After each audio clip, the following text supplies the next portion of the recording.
Hello, everyone, and welcome to today's podcast. I'm Ty, and joining me is my colleague Jackie. We're thrilled to have you with us as we dive into a fascinating discussion about the 2022 Beijing Winter Olympics and how social media shaped its global narrative. Jackie, great to have you here. Thanks, Ty.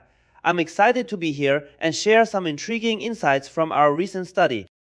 Absolutely. So, the Beijing Winter Olympics were one of the most talked about global events recently. Beyond the incredible athletic performances, there was a lot happening on social media, especially on Twitter. We decided to investigate how this mega event was portrayed online. Jackie, could you tell our listeners what sparked our interest in this topic? Of course, the Olympics have always been more than just sports competitions. They're cultural phenomena that bring the world together. With the rise of social media, particularly platforms like Twitter, the way people engage with and discuss these events has transformed dramatically. We were curious about how different narratives emerged on social media and how various users contributed to shaping public perception. Exactly. And we wanted to delve into not just what was being said, but who was saying it and how it resonated with the audience. That's where framing theory comes into play. For those unfamiliar with the term, could you explain what framing theory is in simple terms? Sure. Framing theory is about how information is presented to audiences. Essentially, the way a story is told. The angle, the emphasis on certain aspects can influence how people interpret and understand that information. It's like holding up a picture frame. What you include inside the frame becomes the focus, and everything outside is less noticeable. That's a great analogy. So, in the context of our study, we looked at how different themes or frames were highlighted in tweets about the Olympics. Let's talk a bit about how we conducted the study.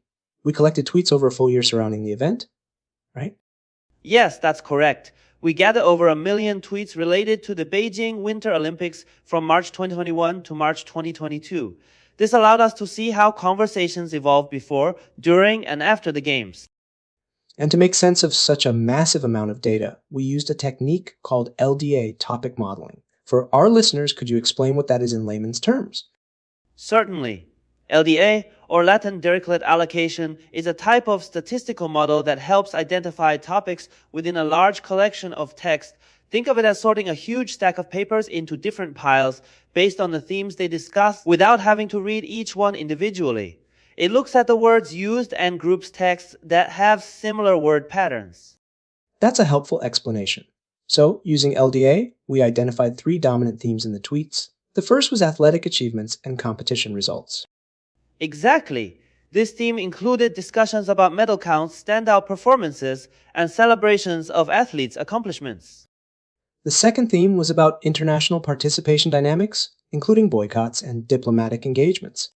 Right. There were significant conversations around countries' decisions to participate or not, diplomatic relations, and the political implications surrounding the games.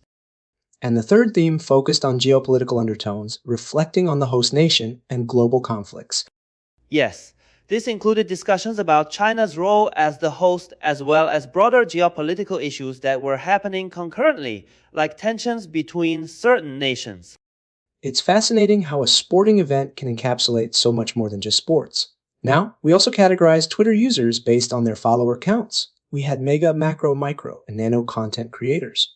Could you define these categories for us? Certainly. Mega creators are those with over 1 million followers. They are usually celebrities, major news outlets, or influential public figures. Macro creators have between 100,000 and 1 million followers. Micro creators have been 10,000 and 100,000 followers, and nano creators have fewer than 10,000 followers. And why was it important to distinguish between these different tiers of content creators?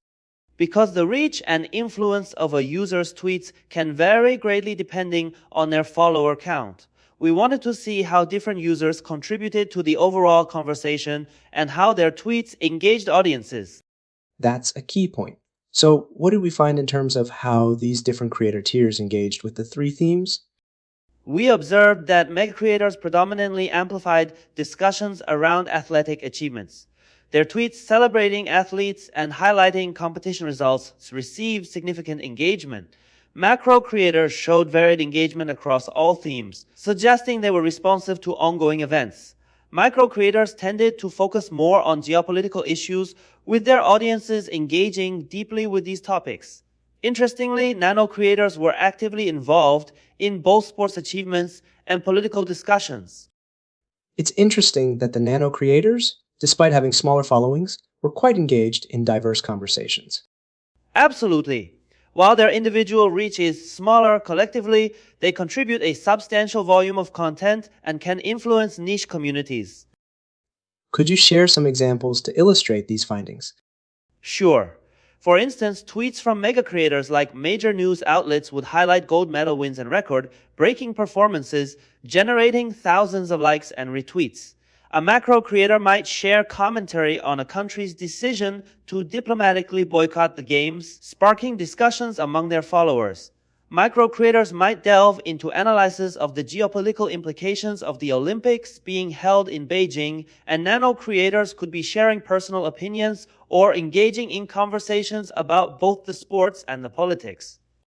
That really paints a picture of how varied the discourse was. What do you think these findings tell us about the role of social media in shaping public perception during global events? It shows that social media platforms like Twitter are not just echo chambers for mainstream narratives. They are complex ecosystems where diverse voices can contribute to and shape the conversation. Different users bring different perspectives, and their reach influences how widely those perspectives are disseminated. That's a valuable insight. It also suggests that understanding these dynamics can be crucial for organizations and marketers. Speaking of which, what implications do our findings have for media strategists and digital marketers? Well, for one, it highlights the importance of engaging with content creators across all tiers. Mega creators can offer broad exposure, but micro and nano creators can provide deep engagement within specific communities. Tailoring communication strategies to leverage these different levels can enhance the effectiveness of messaging. That's a great point. Additionally, being aware of the dominant themes and how they resonate with different audiences can help in crafting relevant and timely content. Exactly. For example, if a brand wants to associate with the excitement of athletic achievements, collaborating with mega creators during peak competition times could be effective. Conversely, if they want to engage in more nuanced discussions about societal issues, partnering with micro or nano creators might be more appropriate. It's all about understanding the landscape and choosing the right channels. Now, were there any surprises in our findings? One interesting aspect was the level of engagement with geopolitical themes among micro and nano creators. It suggests that audiences are not just passively consuming content, but are actively seeking out and engaging with deeper discussions about global issues. That is intriguing. It underscores the role of social media as a platform for not only sharing information, but also fostering critical conversations. Absolutely. It also points to the potential for social media to either bridge or widen divides, depending on how these conversations are managed. Very true. In terms of the study's limitations, what should listeners keep in mind? Well, our study focused solely on Twitter and English language tweets. This doesn't capture the full global conversation, especially considering platforms like Weibo in China or the fact that many users tweet in other languages. Future research could expand to include multiple platforms and languages for a more comprehensive view. That's an important consideration. Also, social media is constantly evolving, so continued research is necessary to stay updated on these dynamics. Definitely. Moreover, examining the role of algorithms in shaping what content gets seen and engaged with could add another layer to our understanding. That's a great point. Before we wrap up, let's summarize the key takeaways. We found that the 2022 Beijing Winter Olympics were discussed on Twitter through three main themes: athletic achievements, international participation, and boycotts and geopolitical issues.